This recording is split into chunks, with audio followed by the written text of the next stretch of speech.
YCP ప్రభుత్వంలో కొందరు నాయకులు, వారి అనుచరులు, అదేవిధంగా ప్రభుత్వ అధికారులు విచక్షణారహితంగా ప్రవర్తించిన విధానం అందరికీ తెలిసిందే.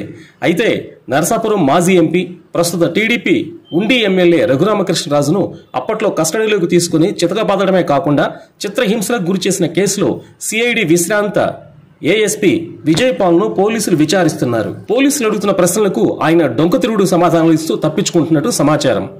దర్యాప్తు అధికారులు ఏ ప్రశ్న అడిగినా తనకు తెలియదని, గుర్తులేదని, మర్చిపోయానని అంటూ 3 సమాధానాలు మాత్రమే చెబుతున్నారు. 2021 మే నెలలో రఘురామను అరెస్టు చేసిన పోలీసులు కస్టడీలో చిత్రహింసలకు గురిచేసి హత్యకు ప్రయత్నించినట్టుగా గుంటూరు నగరపాలెం పోలీస్ స్టేషన్లో ఈ ఏడాది జూలై నెలలో కేసు నమోదైంది. ఈ కేసులో విజయపాల్ బుధవారం ఒంగోలు జిల్లా పోలీస్ కార్యాలయంలో విచారణకు హాజరయ్యారు. ఈ సందర్భంగా ఉదయం 11 గంటల నుంచి సాయంత్రం 5:45 వరకు సుదీర్ఘంగా విచారించారు పోలీసు అధికారులు.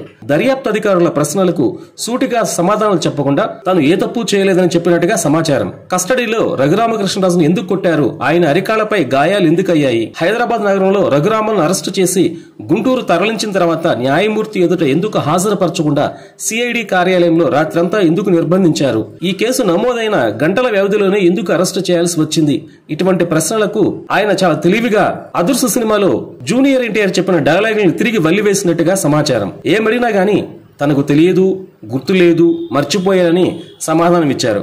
ఆయన చెబుతున్న సమాధానాలు వింటుంటే పోలీసులకు సైతం చిర్రెత్తుకొచ్చింది. రఘురామను కస్టడీలో కొట్టడం వల్ల మీకు ఎలాంటి ప్రయోజనం కలిగిందన్న ప్రశ్నకు తాను అసలు కొట్టలేదని విజయపాల్ సమాధానం ఇచ్చారు. కాగా అక్టోబర్ 21న గుంటూరులో విచారణకు హాజరైన విజయపాల్ అప్పుడు కూడా ఇలాంటి సమాధానాలే చెప్పడం గమనార్హం. ఇలాంటి వారు బాధ్యత గల ప్రభుత్వ సర్వీసుల్లో ఉండి విచారణ సమయంలో దొంగలు, నేరస్తులు చెప్పే చిల్లర మాటలు చిలక పలుకుల్లాగా చెప్పడం హాస్యాస్పదం.